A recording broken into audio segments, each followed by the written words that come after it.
Oil palm India limited Kandanchira എസ്റ്റേറ്റിലെ കുറുന്തോട്ടി വിവാദത്തിൽ പ്രതികരണവുമായി CITU നേതൃത്വം രംഗത്ത്. ഓയിൽ പാമിലെ കുറുന്തോട്ടി ശേഖരണം നിയമാനുസൃതമാക്കണമെന്ന് CITU ജില്ലാ സെക്രട്ടറി S ജയമോഹൻ ആവശ്യപ്പെട്ടു. പട്ടികവർഗ വിഭാഗക്കാർക്കായി മാത്രമുള്ള കണ്ടഞ്ചിറ എസ്റ്റേറ്റിലെ കുറുന്തോട്ടി ശേഖരിക്കുന്നതിന് തൊഴിലാളികളെയോ തൊഴിലാളി കുടുംബങ്ങളിൽ നിന്നുള്ളവരെയോ ചുമതലപ്പെടുത്തണം.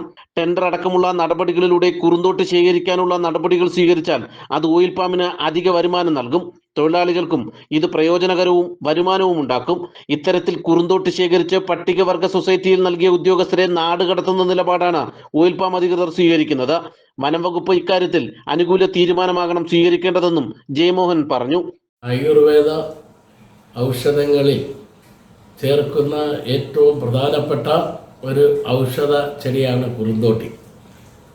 പല ഔഷധങ്ങൾ ഉണ്ടാക്കുന്നതിന് കുറുന്തോട്ടിയുടെ വേര്, കുറുന്തോട്ടിയുടെ ഇല, കുറുന്തോട്ടിയുടെ തണ്ട് ഇവ ലഭിക്കാതിരിക്കുന്നതിന് പകരമായിട്ട് പല മരുന്ന് ഉൽപ്പാദക സ്ഥാപനങ്ങളും മറ്റു പലതുമാണ് ഇന്ന് ഉപയോഗിച്ചുകൊണ്ടിരിക്കുന്നത്. അങ്ങനെയുള്ള ഒരു സന്ദർഭത്തിലാണ് ഓയിൽ ഫാം ഇന്ത്യ ലിമിറ്റഡ് എന്ന സ്ഥാപനത്തിനകത്ത് പ്രത്യേകിച്ച് ആദിവാസി വിഭാഗങ്ങളിൽപ്പെട്ടവർക്ക് ജോലി സംവരണം ചെയ്തിട്ടുള്ള 390ഓളം ഹെക്ടർ സ്ഥലം ഉൾപ്പെടുന്ന കണ്ടഞ്ചിറയിൽ കഴിഞ്ഞ നാളുകളിലാണ് പഴയ പനകൾ വെട്ടിമാറ്റി പുതിയ തൈകൾ നടുന്ന ജോലിയിൽ ഏർപ്പെട്ട ആദിവാസി വിഭാഗത്തിൽപ്പെട്ട തൊഴിലാളികളുടെ ശ്രദ്ധയിലാണ് വ്യാപകമായി നിറയെ കുറുന്തോട്ടി ഇങ്ങനെ പിടിച്ചു വളർന്നു തഴച്ച് കിടക്കുന്നത് ശ്രദ്ധയിൽപ്പെടുന്നത്. ഇത് ബന്ധപ്പെട്ട മാനേജ്മെൻറ്റിനെ തൊഴിലാളികൾ തന്നെ അറിയിച്ചു.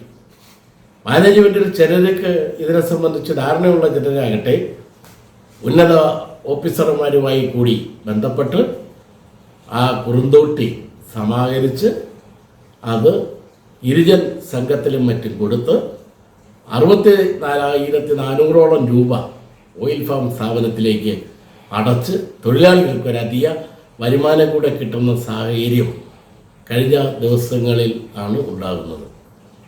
ഇത് വ്യാപകമായി തനത് രൂപത്തിൽ തന്നെ പിടിച്ചു വളർന്ന് പന്തലിച്ച് കിടക്കുന്നതിനെ മൊത്തം എങ്ങനെ നമുക്ക് പ്രയോജനപ്പെടുത്തി നാട്ടിലെ ആയുർവേദ മരുന്നുൽപാദകരെ സഹായിച്ചും ഈ കുറുന്തോട്ടി വളർന്നു വരുന്നതിനെ നിലനിർത്തിയും അധികമായി തൊഴിൽ അവസരങ്ങൾ തൊഴിൽരഹിതരായ ആദിവാസികൾക്ക് നൽകി പരിപോഷിപ്പിക്കാം എന്നതിനെക്കുറിച്ച് ചിന്തിക്കുന്നതിന് പകരം വിവാദങ്ങളും മറ്റുമെല്ലാം ഉണ്ടാക്കി ആ കുറുന്തോട്ടിയുടെ വേരും തണ്ടും ഇലയുമെല്ലാം പറിച്ചെടുക്കുന്നത് നിർത്തി ഇത് ഏതാണ്ട് അവസാനിപ്പിക്കുന്ന ഒരു നിലയിൽ മുൻകൈയെടുത്ത പല ഉദ്യോഗസ്ഥന്മാരായിട്ടുള്ള ആളുകളെയും നാട് കടത്തുകയും ചെയ്യുന്ന ഒരു നടപടിയാണ് മാനേജ്മെൻറ്റ് തന്നെ സ്വീകരിച്ചത്.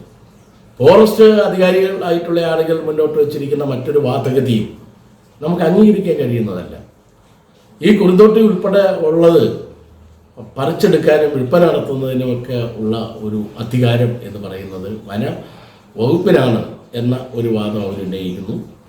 2 ആദിവാസി വിഭാഗങ്ങളിൽപ്പെട്ടവരുടെ തന്നെ ഒരു വരുമാന മാർഗമായിട്ടുള്ളത് ഇത് ആദിവാസികൾ തന്നെയാണ് ഇത് പറിക്കുകയും വിൽക്കുകയും ചെയ്യേണ്ടത് എന്ന കാര്യവും അവർ പറയും. രണ്ടാമത് പറയുന്ന വാദഗതി നമുക്കെല്ലാം സ്വീകരിക്കാവുന്നതും അംഗീകരിക്കാൻ കഴിയുന്നതുമാണ്. ഓയിൽ ഫാമിനകത്ത് തന്നെ ഉള്ള കുറുന്തോട്ടി പറിച്ച് മാനേജ്മെൻറ്റ് നിർദ്ദേശിക്കുന്ന നിലയിൽ തന്നെ ഏൽപ്പിച്ച് അത് ടെൻഡറിലൂടെ ഇന്നത്തെ സാങ്കേതികവിദ്യയിൽ ഈ ടെൻഡറാണ് ഫലപ്രദം. ഈ ടെൻഡറിലൂടെ തന്നെ വിൽപ്പന നടത്തി സ്ഥാപനത്തിന് അധികം വരുമാനവും തൊഴിലാളികൾക്ക് കൂടുതൽ ജോലിയും കിട്ടുന്ന ഒരു സാഹചര്യം സൃഷ്ടിച്ച് എടുക്കുക എന്ന നിലപാടാണ് ഫലത്തിൽ ഓയിൽ ഫാം മാനേജ്മെൻറ്റ് സ്വീകരിക്കേണ്ടത്. ഫോറസ്റ്റ് അതിനോട് സഹകരിക്കുകയാണ് ചെയ്യേണ്ടത്. ഓയിൽ പാം കണ്ടഞ്ചിറ എസ്റ്റേറ്റ് സന്ദർശിച്ച ശേഷമാണ് ജയമോഹൻ ഇത്തരത്തിൽ പ്രതികരിച്ചത്. കണ്ടഞ്ചിറ എസ്റ്റേറ്റിൽ കുറുന്തോട്ടി അനധികൃതമായി ശേഖരിച്ച് വിൽപ്പന നടത്തിയെന്ന കണ്ടെത്തലിനെ തുടർന്ന് മാനേജറടക്കം 3 പേർ അന്വേഷണം നേരിടുന്ന സാഹചര്യത്തിലാണ് S ജയമോഹന്റെ പ്രതികരണം. News bureau, Kulathupuzha.